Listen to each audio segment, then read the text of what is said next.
नमस्कार दोस्तों, माँ स्टोरीज एंड कोट्स में आप सभी का हार्दिक स्वागत है। चंचुला को कैसे पापों से मुक्ति मिली और शिव लोक की प्राप्ति हुई, जानने के लिए इस कथा को अंत तक सुने। ब्राह्मण बोले, नारी तुम बहुत सौभाग्यशाली हो जो भगवान शंकर की कृपा से तुमने वैरागपूर्ण शिव पुराण की कथा सुनकर समय से अपनी गलती का एहसास कर लिया है। तुम डरो मत और भगवान शिव की शरण में जाओ। उनकी परम कृपा से तुम्हारे सारे पाप नष्ट हो जाएंगे।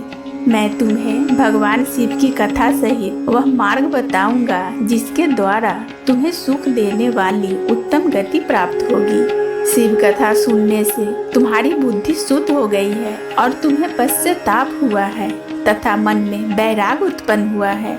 पश्चाताप ही पाप करने वाले पापियों के लिए सबसे बड़ा प्रायश्चित है। प्रायश्चित ही पापों का शोधक है। इससे ही पापों की शुद्धि होती है। जो मनुष्य अपने कुकर्म के लिए पश्चाताप नहीं करता वह उत्तम गति को कभी प्राप्त नहीं करता, परंतु जिसे अपने कृत्य पर हार्दिक पछतावा होता है वह अवश्य ही उत्तम गति का भागीदार होता है। इसमें कोई शक नहीं है। शिव पुराण की कथा सुनने से चित्त की शुद्धि एवं मन निर्मल हो जाता है। शुद्ध चित्त में ही भगवान शिव और माता पार्वती का वास होता है। वह शुद्धात्मा पुरुष सदा शिव के पद को प्राप्त होता है। इस कथा का श्रवण सभी मनुष्यों के लिए कल्याणकारी है, अतः इसकी आराधना व सेवा करनी चाहिए। यह कथा भवबंधनी रूपी रोग का नाश करने वाली है। भगवान शिव की कथा सुनकर हृदय में उनका मनन करना चाहिए। इससे चित्त की शुद्धि होती है। चित्त शुद्ध होने से ज्ञान और वैराग के साथ महेश्वर की शक्ति निश्चय ही प्राप्त होती है तथा उनके अनुग्रह से दिव्य मुक्ति प्राप्त होते हैं। जो मनुष्य माया के प्रति आसक्त है वह इस संसार बंधन से मुक्त नहीं हो पाता। हे ब्राह्मण पत्नी, तुम अन्य विषयों से अपने मन को हटाकर भगवान शिव की इस परम पावन कथा को सुनो। इससे तुम्हारे चित्त की शुद्धि होगी, तुम्हें मोक्ष की प्राप्ति होगी। जो मनुष्य निर्मल हृदय से भगवान शिव के चरणों का चिंतन करता है उसकी एक ही जन्म में मुक्ति हो जाती है। सूत जी कहते हैं, शौनक यह कहकर वे ब्राह्मण चुप हो गए। उनका हृदय करुणा से भर गया। वे ध्यान में मग्न हो गए। ब्राह्मण का उक्त उपदेश सुनकर चंचुला के नेत्रों से आनंद के आंसू छलक आए। वह सहर्ष भरे हृदय से ब्राह्मण देवता के चरणों में गिर गई और हाथ जोड़कर बोली, मैं कृतार्थ हो गई। हे ब्राह्मण देवता, शिव भक्तों में श्रेष्ठ स्वामी, आप धन्य हैं। आप पारदर्शी हैं। आप सदा परोपकार में लगे रहते हैं। जिस पौराणिक व अमृत के समान सुंदर शिव पुराण कथा की बात आपने की है उसे सुनकर ही मेरे मन में वैराग उत्पन्न हुआ है। उस अमृतमय शिव पुराण कथा को सुनने के लिए मेरे मन में बड़ी श्रद्धा हो रही है। कृपया आप उसे सुनाइए।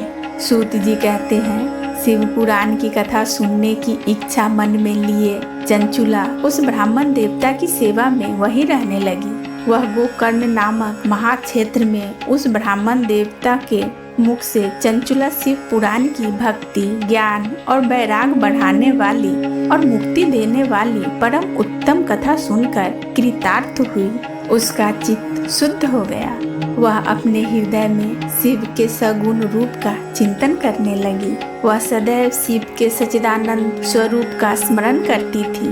तत्पश्चात अपना समय पूर्ण होने पर चंचुला ने बिना किसी कष्ट के अपना शरीर त्याग दिया।